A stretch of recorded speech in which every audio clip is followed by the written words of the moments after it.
नमस्कार, आप देख रहे हैं बाबा राष्ट्रीय न्यूज समय के साथ। पत्नी ने 15,000 में मंगाया था जहरीला सांप, 2 दिन तक रखा भूखा फिर पति के बेड पर छोड़ दिया। मेरठ में प्रेमी के लिए पति को सांप से डिसवाकर मौत के घाट उतारने वाली पत्नी दामिनी को लेकर कई खुलासे हुए हैं। दामिनी ने अतुल पवार की हत्या के लिए कई माह से प्लानिंग की थी। इंटरनेट पर उसने सबसे जहरीले सांप को लेकर सर्च किया था। करैत सांप के बारे में पता चलने के बाद उसकी खासियत और बाकी जानकारी भी जुटाई थी। पता चला कि ये सांप रात को शिकार पर निकलता है और अक्सर घरों में घुसकर बिस्तर पर चढ़ जाता है। ऐसे में दामिनी और तुषार ने अपनी साजिश के लिए यही सांप सटीक पाया। तुषार ने इसकी फोटो इंटरनेट से डाउनलोड की। यही फोटो तुषार ने अपने साथियों सोनू और उदय को दिखाकर कहा था कि बस यही सांप चाहिए।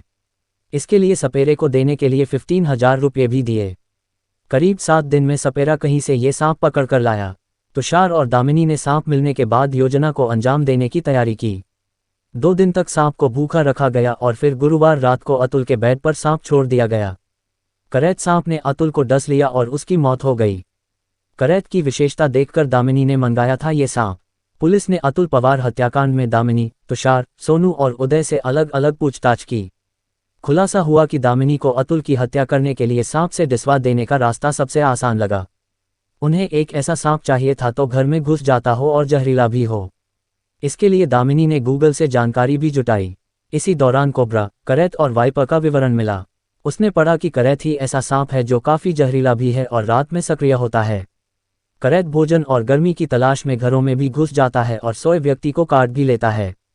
ऐसी घटनाएं ग्रामीण इलाके में होती भी रही हैं, इसलिए इसी सांप को लाने की योजना बनाई गई। ये भी पता कराया गया कि हस्तिनापुर इलाके में ये सांप पाया जाता है या नहीं। सांप दिनसवाने से पहले पति को दी थी नींद की गोलियां। तुषार ने अपने दोस्त सोनू और उदय से संपर्क किया तो दोनों ने बताया कि कोबरा और करैत दोनों ही सांप जंगल में मिल जाएंगे। इसके बाद दामिनी ने 15,000 रुपये सोनू और उदय को दिए और करैत सांप लाने का जिम्मा दिया। चैनल को सब्सक्राइब नहीं किए हैं तो चैनल को सब्सक्राइब करें और खबरों के साथ बने रहें।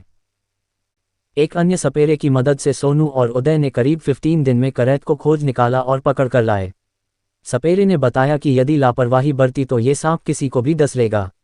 गुरुवार को अतुल को दूध में दामिनी ने 10-12 नींद की गोलियां देकर सुला दिया। इसके बाद तुषार को कॉल किया और वह सांप लेकर आया। देर रात किसी समय दामिनी ने इस सांप को अतुल के बिस्तर पर खुद ही छोड़ दिया था।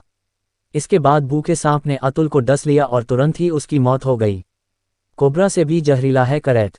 करैत सांप कोबरा से भी ज्यादा खतरनाक और जहरीला माना जाता है। इससे साइलेंट किलर भी कहते हैं, चूंकि इसके काटने पर कई बार आदमी को पता नहीं चलता कि किसी सांप ने डस लिया है। करैत का जहर कोबरा की तुलना में 4 गुना तक ज्यादा जहरीला माना जाता है। इसका जहर सीधे तंत्रिका तंत्र और सांस की मांसपेशियों को प्रभावित करता है। कोबरा के काटने पर दर्द, सूजन और जलन होती है, लेकिन करैत के काटने पर ऐसा कुछ नहीं होता। ऐसे में सोते हुए व्यक्ति को पता नहीं चलता कि सांप ने डस लिया है, इसलिए भी ज्यादा खतरनाक माना जाता है। सांप पकड़ने वाले को खोज रही पुलिस। पुलिस सूत्रों की माने तो सांप पकड़ने में एक अन्य सपेरे ने सोनू और उदय की मदद की थी। इसके लिए सोनू और उदय ने रकम भी आरोपी को दी थी। अब पुलिस उस सपेरे को खोज रही है। वहीं इस केस में पुलिस ने आरोपियों के बयान की रिकॉर्डिंग की है। दूसरी ओर सभी के मोबाइल फोन साक्ष्य रूप में सील किए गए हैं और फोरेंसिक लैब भेजे जा रहे हैं। और भी ऐसी तरह तरह की न्यूज़ को देखने के लिए हमारे चैनल को लाइक करें, सब्सक्राइब करें और बेल आइकन जरूर क्लिक करें, इससे हमारे आने वाली न्यूज़ की नोटिफिकेशन आप लोगों को सबसे पहले मिले।